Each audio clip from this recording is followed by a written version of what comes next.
Peace, what's up? It's your boy Jay Everyday, and this is going to be a post titled Sterling Brown and the Teachable Moment.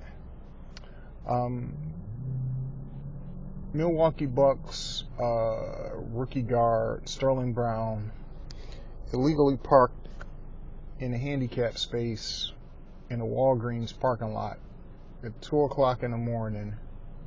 Guess he was just running in and running out. And when he came out of the store, there was a police officer standing by his car.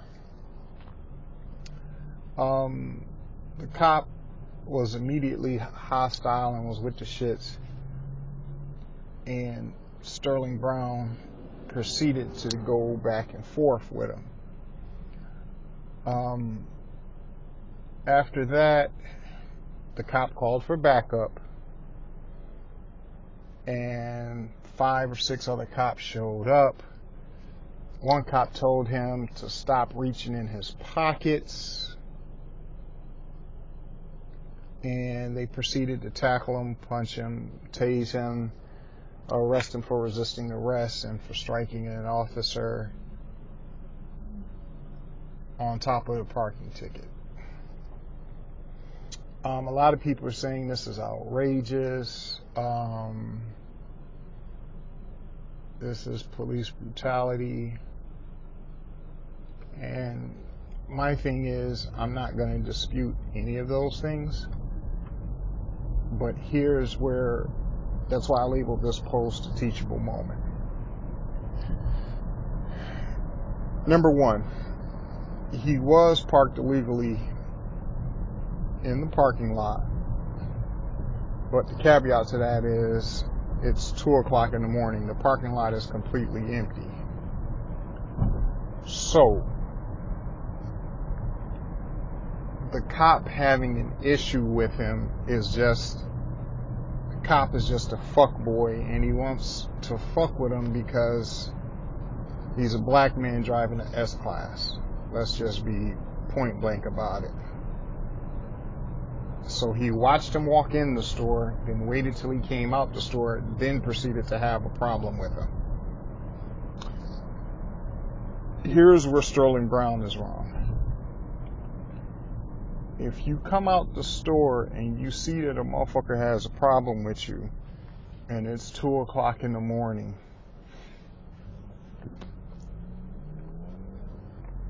it's on you to be the smarter person in that situation. There is no talking to a motherfucker that got a problem with you 2 o'clock in the morning, whether he's a cop or not. If a motherfucker got a problem with you 2 o'clock in the morning, he's going to have a problem with you, regardless of race, creed, color, or whatever the case may be. As black men, you have to stop, or just people, period, you have to stop arguing and trying to prove a point with police officers.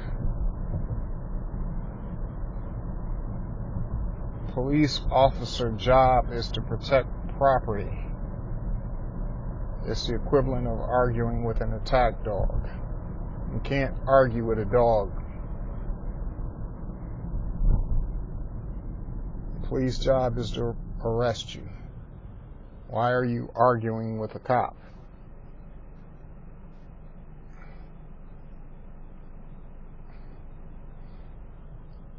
You have fuckboys that have infiltrated the police department. There is no other way to say it.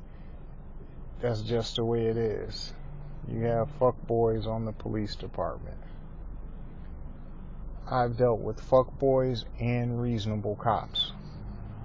A reasonable cop will either give you a ticket or a warning. The cop could have went either way and it wouldn't have never got that far. But obviously you was dealing with a cop, then he's trying to talk that hip and bro and why you up in my grill and all of that shit. You got a problem immediately. Because now you, not only is a cop a fuckboy, but he think he's hip. And then all of the cops are like 5'5", so that's another problem. He has a short man's complex. If you ever notice, petite cops always try to assert their authority because they're petite. It's always been that way. It's always going to be that way. It just is. You have to realize you always have to be a smarter person than that police officer. It's your job to defuse the situation because you're arguing with a motherfucker who has a gun.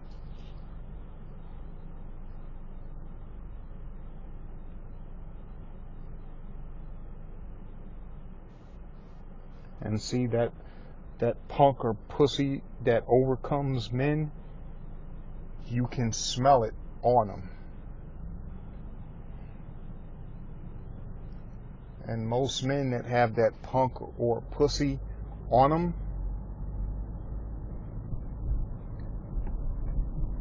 they're going to do everything to show you or try and prove to you that they're not a punk or a pussy. I'm actually shocked that he didn't pull his gun on him. Because see, if a man has punk or pussy on him, that's going to always come through the forefront. And that has nothing to do with color. That's just as a man. If a man has that punk or pussy persona, it's always going to be there. Nothing is ever going to change it. No amount of training or nothing is ever going to change it.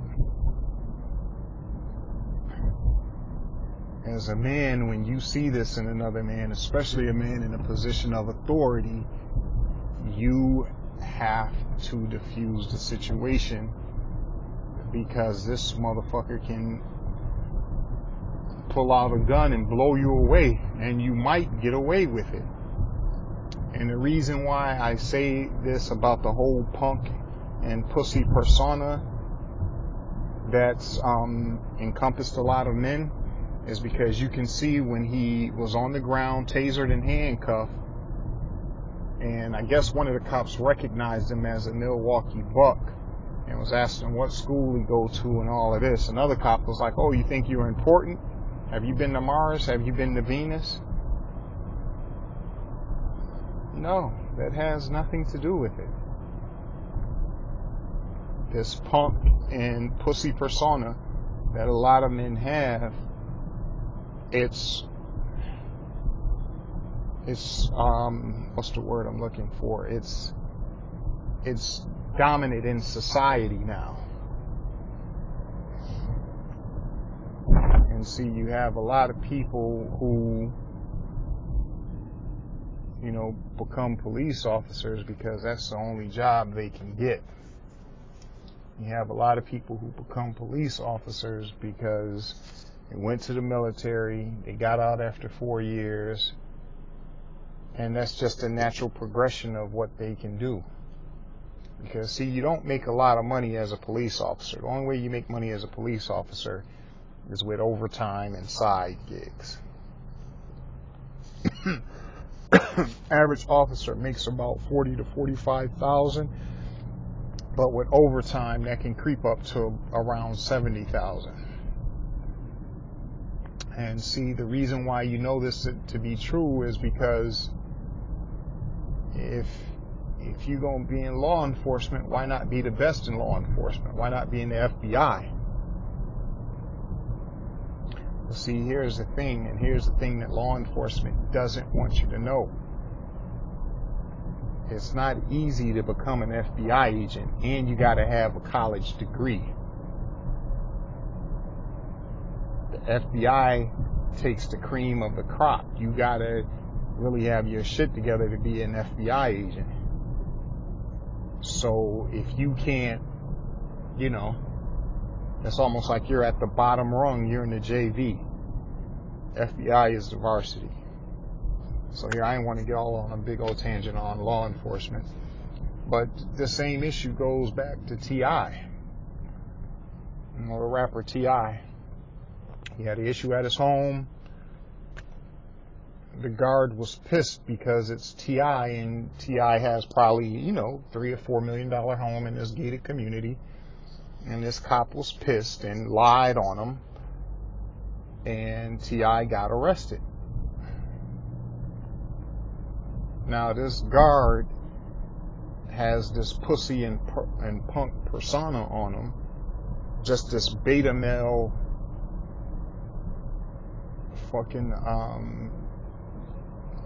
this beta male persona, and T.I. gets into an argument with him. If you're an alpha or a true man, you're wasting your time dealing with a fucking beta male. A lot of beta males are in positions of authority and have positions of power in this society. So when you see the pussification that comes through in these individuals, you can't win. You're not going to win trying to reason or argue with a pussified male.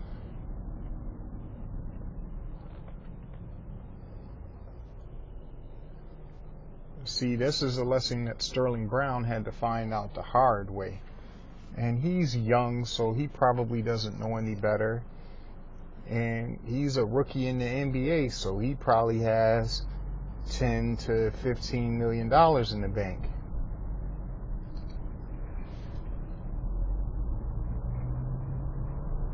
Because, unbeknownst to most people, when you see a real basketball player, they're abnormally tall. So it causes you to look at them twice and you're like, oh, wow, you must play basketball or something, or football or something. Because athletes aren't normal sized people, like pro athletes, that is. So the whole point of my whole thing is, you're dealing with these fucking beta males, and you can smell that pussy persona on them. Don't fucking argue with them. You have to diffuse the situation, because one of these fucking betas will pull out a gun and try and blow you the fuck away. And there is no teaching or training that is going to stop a pussy from being a pussy. And a man that's a pussy, there's nothing you can do about that. So I don't want to hear all this shit about protests. I don't want to hear all of these long written out articles and all of that. Because a lot of articles and a lot of commentators that you're going to see, whether it's on TV or whatever position they're in, they're a lot of pussies too. And beta males. The shit is an infection in society. So the moral of the story, the teachable moment is, don't argue or try and fucking reason with a beta male or man that's exuding that pussy persona and how he acts and how he carries himself. Diffuse the situation.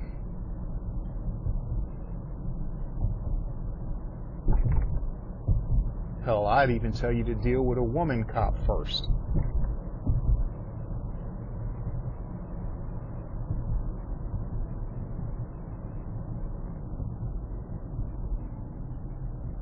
But that fear and that punk persona, you can smell it on a lot of men. And like I said, if they're in a position of authority, whether they're on TV, no matter, you see it. You can tell by how they carry themselves, everything that they do. Stay the fuck away from them, and when you deal with them at arm's length. And be fucking wary of them. So that's the teachable moment from the Sterling Brown incident. Peace. I'm out.